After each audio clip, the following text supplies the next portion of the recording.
2023 साकार मुरली। आज की मुरली के मुख्य पॉइंट्स: बहुत शुद्धि से भोजन बनाकर बाबा के साथ बैठकर खाना है। बाप भल निष्कामी है, लेकिन भोजन का भोग जरूर लगाना है। इस रुद्र यज्ञ में योग बल से अपने पाप स्वाहा करने हैं। आवाज में नहीं आना है, चुप रहना है। मैं बाप का कितना प्यारा हूँ, इसका हिसाब न्यारेपन से लगा सकते हो। अगर थोड़ा न्यारे है, बाकी फंस जाते हैं, तो प्यारे भी इतने होंगे। जो सदा बाप के प्यारे हैं, उसकी निशानी है स्वतः याद। स्वतः याद, प्यारी चीज स्वतः और निरंतर याद रहती है, तो यह कल्प कल्प की प्रिय चीज है। ऐसी प्रिय वस्तु भूल कैसे सकते? भूलते तब हो जब बाप से भी अधिक कोई व्यक्ति या वस्तु को प्रिय समझने लगते हो। अगर सदा बाप को प्रिय समझो तो निरंतर योगी बन जाएंगे, जो अपने नाम मान और शान का त्याग कर बेहद सेवा में रहते, वही परोपकारिये। धारणा तब हो जब योग में रहे, फिर विकर्म भी विनाश हो। बुद्धि पवित्र नहीं होगी तो अविनाशी ज्ञान रतन ठहरेंगे नहीं। सुनेंगे ईश्वरीय महावाक्यों को विस्तार से। मीठे बच्चे, तुम्हें बाप के ऑक्यूपेशन और गुणों सहित उसे याद करना है। याद से ही तुम विकर्मजित बनेंगे। विकारों की मैल भस्म होगी। प्रश्न: ज्ञान की धारणा किन बच्चों को बहुत सहज हो सकती है? उत्तर: जिनमें कोई भी पुराने उल्टे सुल्टे संस्कार नहीं है, जिनकी बुद्धि याद से शुद्ध होती जाती है, उन्हें ज्ञान की बहुत अच्छी धारणा होती है। दूसरा, पवित्र बुद्धि में ही अविनाशी ज्ञान रतन ठहरेंगे। तीसरा, भोजन बहुत शुद्ध हो, बाप को स्वीकार कराकर फिर खाने से भी ज्ञान की धारणा अच्छी होती है। ज्ञान को धारण करते करते तुम मुरलीधर बन जाते हो। गीत है, तुम्हारे बुलाने को जी चाहता है। ओम शांति। आत्मा परमात्मा को बुलाती है। सिर्फ आत्मा कहे तो कहेंगे आत्मा तो वाणी से परे है, इसलिए कहते हैं जीवात्मा परमात्मा को बुलाती है। भक्तों की बुद्धि परमात्मा के बारे में कहा जाती है। कुछ भी मनुष्य समझते नहीं, क्योंकि वह समझते हैं परमात्मा सर्वव्यापी है। तो बुद्धि कहाँ जाए? सर्वव्यापी समझने के कारण कहेंगे सब भगवान के रूप है। भुलाते हैं, परंतु बुद्धि में लक्ष्य नहीं है। परमपिता परमात्मा तरफ बुद्धि जाती नहीं है। किसी भी जीवात्मा की बुद्धि में यह नहीं आता कि हम उस ज्योतिर्लिंगम को याद क्यों करते, वह हमको क्या देते हैं जो हम उनको याद करते। जो बहुत अच्छा देकर जाते हैं, उनको याद किया जाता है, उनकी याद जिंदगी भर रहती है। कोई ने पाए पैसा दिया, वह तो लेन देन चलती ही है। परंतु समझो कोई गरीब है, उनको कोई मकान बनकर देवे या उनकी कन्या को शादी कराने में कोई मदद करता है, तो सारी आयु उनकी याद रहेगी, उनके नाम रूप की याद रहेगी। फलाने ने हमको मकान बना कर दिया। यह भी तुम बच्चे समझते हो बाप हमको विश्व का मालिक बनाते हैं। मनुष्यों को तो ना आत्मा का ना परमात्मा का ज्ञान है। आत्मा है सूक्ष्म से सूक्ष्म, जिसका पता नहीं पड़ता, कब अंदर प्रवेश करती है फिर निकल जाती है, बहुत महीन बातें हैं। उनका साक्षात्कार भी दिव्य दृष्टि से ही देख सकते। वह ब्रह्म कहते तो ब्रह्म का भी साक्षात्कार हो पड़ेगा। अखंड लाइट ही लाइट देखने में आएगी। ब्रह्म तत्व तो जरूर बड़ी रोशनी देखने में आएगी, परंतु परमात्मा कोई वह चीज तो नहीं है ना जो मनुष्य समझ बैठे हैं। तुम बच्चों की भी बुद्धि में आगे लिंग रूप रहता था, अभी तो बुद्धि में है कि वह स्टार है। आत्मा का वही रूप है, दूसरी कोई चीज हो नहीं सकती। परमात्मा भी वही बिंदी रूप है। अब लक्ष्मी नारायण की इतनी महिमा है, उनमें क्या ब्यूटी है। आत्मा और शरीर दोनों सतो प्रधान पवित्र है, हर्षित मुख है, गोरे है। आत्मा तो बहुत सूक्ष्म है ना। समझाया जाता है आत्मा मेली हो जाती है तो लाइट कम होती है। यह लाइट कम और जास्ती की भी बहुत महीन बात है। हम दीपक का मिसाल देते हैं, परंतु आत्मा उनसे भी छोटा सा स्टार है। साक्षात्कार होता, देखा और गया। अब तुम बाप का सिमरण करते हो, बाप ने अपना रूप बताया है, तुम जानते हो। शिव बाबा को याद करने से विकर्म विनाश होते। बल और मनुष्य शिव को याद करते, परंतु इस ज्ञान से याद नहीं करते, वह जानते ही नहीं। ना जानने कारण विकर्म विनाश हो नहीं सकते। यह जानते ही नहीं कि हम योग लगाने से विकर्माजीत बनेंगे। अच्छा फिर क्या होगा, यह भी नहीं जानते। तुमको बाप समझाते योग से तुम विकर्माजीत बनेंगे, पांच विकारों की मेल भस्म होगी। समझाने मिलने के बाद उस खुशी से याद करेंगे। वह यह नहीं जानते कि बाप को याद करने से विकर्म विनाश होंगे। अभी बाप नॉलेज देते हैं, बाकी मनुष्य तो है अंधश्रद्धा में, जिससे भक्ति मार्ग में अल्पकाल सुख मिलता है। अब उनको यहाँ बुलाते हैं, तुम जानते हो बुलाने की तो दरकार ही नहीं। जबकि परमात्मा को जानते ही नहीं तो फिर बुलाते किससे। जिसको याद किया जाता है उनके महत्व को, ऑक्यूपेशन को, गुणों को जानना चाहिए। परमात्मा की पहचान कोई के पास भी है नहीं, इसलिए जन्म जन्मांतर क्या क्या करते आए हैं, कुछ भी समझ नहीं। अब बाप बैठ समझाते हैं, गीत में भी कहते हैं, बाबा आप आकर ज्ञान सुनाओ तो हम सुनकर फिर औरों को सुनाएंगे। जैसे शास्त्रों में आटे में नमक है, वैसे इन भक्ति मार्ग के गीतों में भी थोड़ा बहुत है। यह गीत बाप की महिमा में है। बाप को बुलाते हैं कि आप आकर हमको सुनाओ, तो हम फिर औरों को सुनाएंगे। आकर हमको राजयोग सिखलाओ, फिर हम मुरलीधर बनेंगे। मुरलीधर को ही ज्ञानी तो आत्मा कहा जाता है। तुम बच्चे जानते हो बाप तो है निराकार, फिर वहां आए किससे। अभी तो समझाए कि आत्मा परमधाम से आती है। पहले पहले गर्भ में जाना पड़ता है। जीव की आत्माएं सब बाप को याद करती है, परंतु उनके ऑक्यूपेशन का कुछ भी पता नहीं है। ऐसे ही सिर्फ बुलाते रहते हैं, वह आता ही नहीं। बाप कहते मैं अपने पूरे टाइम पर आता हूँ, जबकि संगम युग शुरू होता है। संगम युग कब आता है, जब रात पूरी हो, दिन होना होता है। संगम युग आया और बाप भी साथ आया। संगम युग पर ही बाप बैठ पढ़ाते हैं। यह सब बातें तुम ब्राह्मण बच्चे ही जानते हो।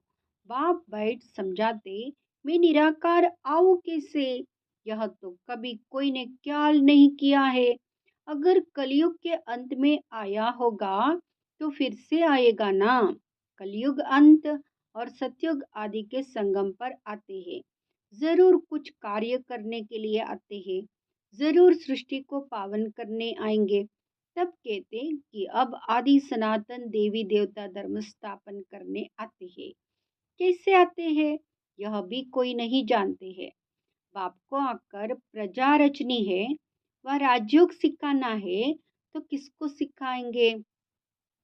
सतयुग आदि में तो है देवता वर्ण, इसके पहले है ब्राह्मण वर्ण, तो जरूर ब्रह्मा के तन में आकर ब्राह्मण वर्ण रचना पड़े। ब्रह्मा को ही कहा जाता है प्रजापिता। अब वह ब्रह्मा आए कहाँ से? क्या सूक्ष्मतन से उत्तर आए? जैसे दिखाते हैं विष्णु अवतरण, ऊपर से गरुड़ पर सवार हो आते हैं। अब विष्णु को तो यहाँ आना नहीं है। विष्णु के दो रूप लक्ष्मी नारायण जो है, उन्होंने भी यह इस पढ़ाई से यह पद पाया है। विष्णु के दो रूप लक्ष्मी नारायण ही पालना करते, परंतु ऐसे कोई गरुड़ पर उतरते नहीं है।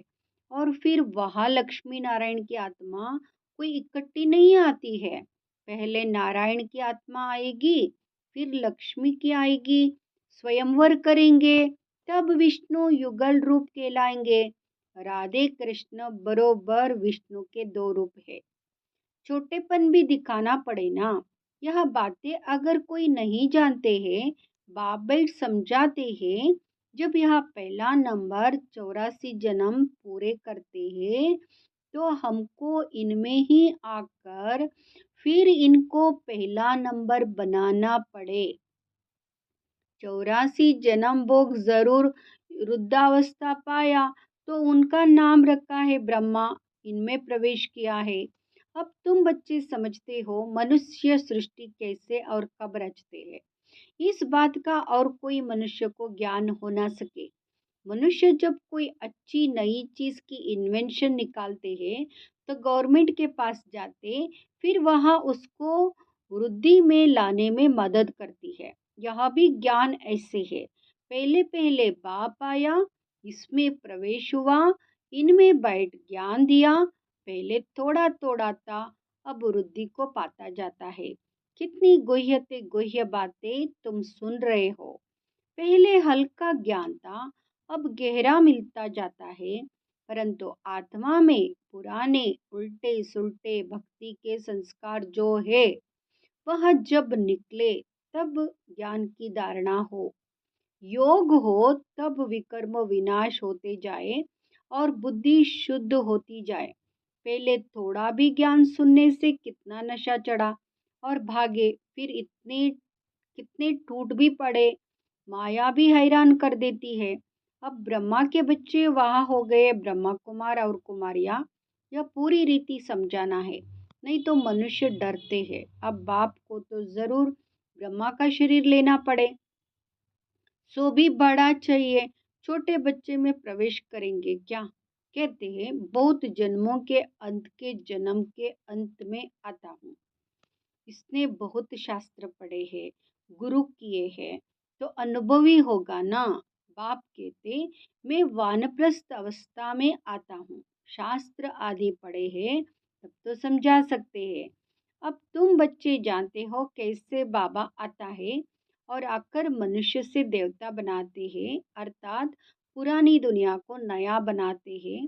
तुमको अभी नया बना रहे हैं। इस पुराने तन में राजयोग सीख, फिर सतयुगी नया शरीर जाकर लेंगे, फिर देवी देवता कहलाएंगे। वहाँ माया होती नहीं। यह तुम समझा सकते हो कि हम ब्रह्मा कुमार कुमारियाँ है। ब्रह्मा को प्रजापिता कहा जाता है। यह तो सब मानेंगे कि भगवान ने आदम बीबी ब्रह्मा सरस्वती द्वारा रचना रची है।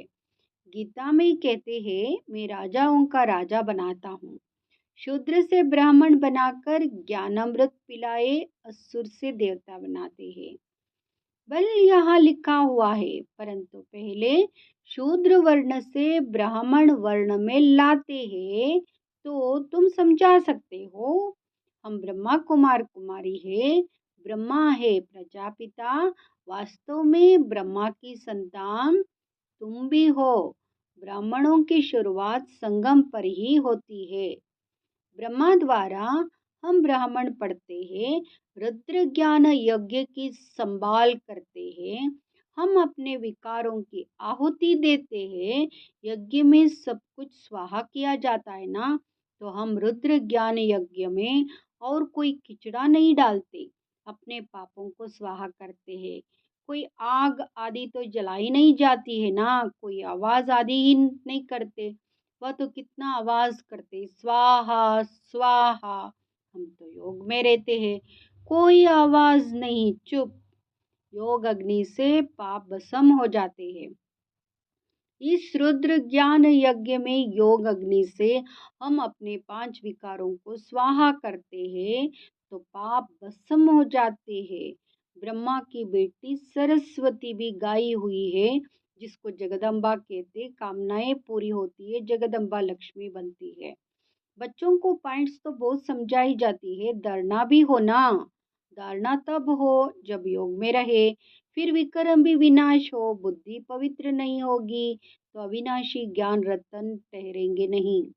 बच्चों को समझाया है कि पहले भोग लगाकर फिर खाया जाता है, क्योंकि उनका ही सब दिया हुआ है। तो फिर पहले उनको याद कर भोग लगाते हैं, आह्वान किया जाता है, फिर जैसे कि साथ में मिलकर खाते हैं। बाबा तो है संपूर्ण पवित्र, हम है जैसे बोल बिलनिया।